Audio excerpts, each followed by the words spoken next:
बिजली चोरी की घटनाओं पर लगाम कसने के लिए बिजली वितरण कंपनी की ओर से कई योजनाएं लागू की जा रही है। इसी कड़ी में पुराने मीटर हटाकर नए स्मार्ट मीटर लगाए जा रहे हैं, लेकिन इन स्मार्ट मीटरों से उपभोक्ताओं को भारी भरकम बिजली बिल मिलने की शिकायतें लगातार सामने आ रही है। घरों में बिजली की खपत बहुत ही कम होने के बावजूद उपभोक्ताओं को व्यावसायिक उपयोग के बराबर बिल थमाए जा रहे हैं, जिससे आम जनता में महावितरण कंपनी के खिलाफ जबरदस्त नाराजगी देखने को मिली। बुल्ढाना शहर और आसपास के ग्रामीण इलाकों के कुछ उपभोक्ताओं ने इस मुद्दे को लेकर विधायक संजय गायकवाड़ से मुलाकात की और अपनी समस्या उनके समक्ष रखी, जिसके बाद गायकवाड़ ने दोषपूर्ण मीटरिंग सिस्टम को तुरंत बदलने की मांग की है। इस विषय को लेकर वे जल्द ही ऊर्जा मंत्री से भी मुलाकात करेंगे, ऐसी जानकारी गायकवाड़ ने दी। विद्युत कंपनीकडनं स्मार्ट मीटर बसवणे चालू आहे आणि स्मार्ट मीटरचा त्यांचा उद्देश असा आहे की चोरी बंद झाली पाहिजे, परंतु याचा उलटा त्रास हा ग्राहकांना होत आहे।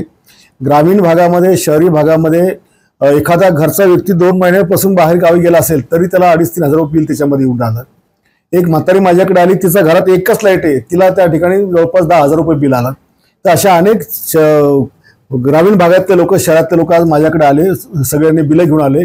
तर या स्मार्ट मीटरमुळे अव्वाचे सव्वा बिल हे ग्राहकांना, नागरिकांना परवडत आहेत आणि म्हणून ही सदोष यंत्रणा जी आहे ही एमएससीबीने बदलावी, एमडीने त्या ठिकाणी बदलावी आणि अशा प्रकारची त्यांनी मीटर बसवावी की जेणेकरून जेवढं जळलं तेवढंच बिल त्याला आलं पाहिजे। आता आधीच्या मीटरमध्ये त्याला जर 500 रुपये बिल येऊन राहिलं तर आता त्याला डायरेक्ट 5 रुपये बिल येऊन राहिलं। हे जर 10 पटीने बिल येत असेल तर ही सदोष स्मार्ट मीटरची योजना ही त्यांनी बदलावी, बंद करावी आणि जे पैसे आता उकळ्या लोकांकडे झाले ते त्यांनी ते थांबवले पाहिजे।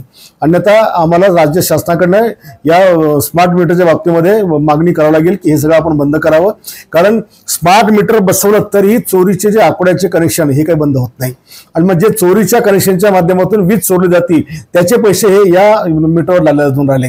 तर ही सगळी यंत्रणा एमएससीबीने बदलावी।